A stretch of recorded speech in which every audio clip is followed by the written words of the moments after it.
Miðlífsöld er eitt af jarðsömu tímabilunum og er það þriðja í röðinni frá upphafi. Tók við af fornlífsöld fyrir sirka 250 milljónum ára og var alveg þangað til fyrir 65 miljón árum. Miðlífsöldin er tímabil risaeðlanna.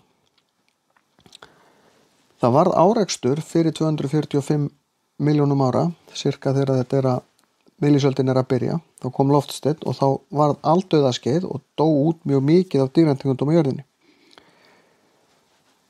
Risaeðlurnar þróuðust eiginlega inn í gatið sem myndaðist þegar það fór fullt af lífverum.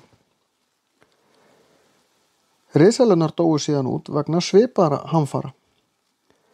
Vísindamenn þeir telja helstu orsökina fyrir því að risaeðlurnar dóu út vera breytingar sem urðu á loftslagi vegna þess að það klesti loftsteinn á jörðina úti fyrir Yucatánskaga í Mexíkó út í Karibahafinu og þetta er fyrir sirka 65 miljón árum.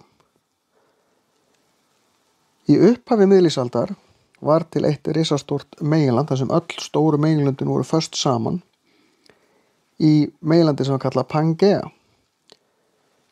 Pangea gliðnaði síðan upp út af möttulstrókum með möttulhreyfingum undir jarðskorpunni, þá hreyfast þessir flekar til